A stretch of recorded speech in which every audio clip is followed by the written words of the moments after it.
On the 13th of August, we got update version 1.021 in Monster Hunter Wilds.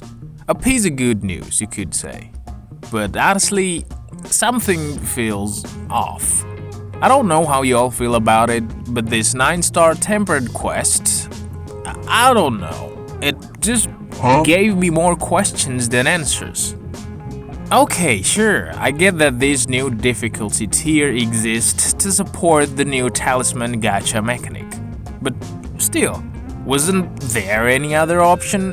Like, use frenzy maybe? Or expand the wyvern milk mechanic? My point is, there are so many unexplored options out there. I say this because after I tried it myself, I realized that 9-star tempered monsters are not that much different from the 8-star one. The only ones that actually feel noticeably different are Mizutsune and Arkfeld, who are tougher, health and damage wise. But that makes sense anyway, since Mizutsune and Arkfeld were naturally 8-star tempered from the start.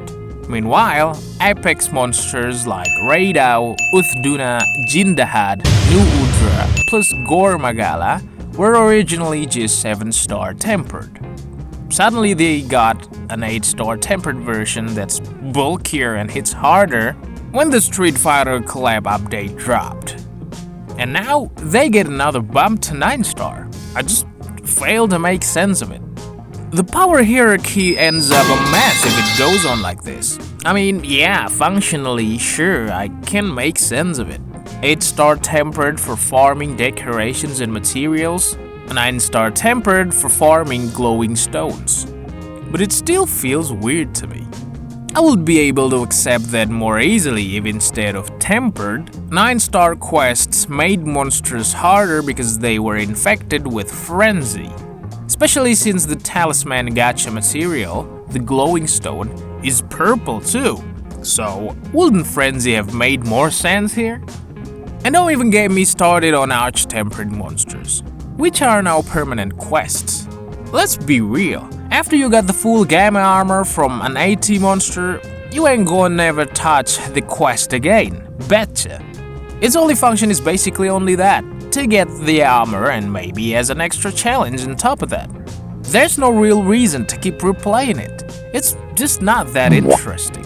Why not slip glowing stones into the reward list for AT monsters? That could have worked, right? And what about 7-star tempered monsters? What about the rest of the roster? They've basically lost all relevance now. And to top it all off, the franchise's poster boy, Rathalos, doesn't get any kind of upgrade? Man, that's just disrespectful. Thankfully, the requirement to even face 9-star tempered monsters is up there on the ceiling. You have to be at R100 before they start spawning on your map.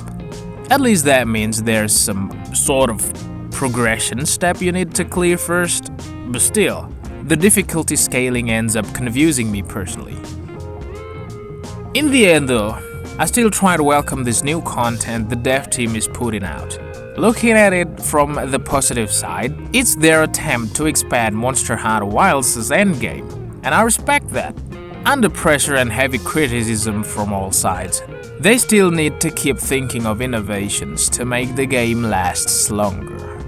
Especially with how the Steam reviews for this game just refuse to improve, the devs must be scrambling for a solution as quickly as possible. And the Talisman Gacha plus these 9-star tempered monsters are part of that solution. A quick and relatively easy implementation, basically. I get it, and once again I do respect the effort, but it still doesn't justify everything. Like I said earlier, the power hierarchy just gets messed up, and it just feels confusing. Not to mention talismans themselves kind of undermine the original concept of separating skills between weapons and armor, which was supposed to limit how many skills we can stack, but that's a discussion for another time. Once again, I doubt we'll see any significant adjustment to this anytime soon, especially not in the near future. For now, let's just enjoy rolling the dice and chasing god tier talismans. RNG makes it tough to land a good one anyway, so at least there's another reason to keep grinding the game. What about you guys? Do you feel the same confusion? Drop your opinions in the comments. Don't forget to subscribe to support this channel. Anyway, thank you all so much for watching, and as always, remember to stay away from poaching and hunt within regulations. Peace.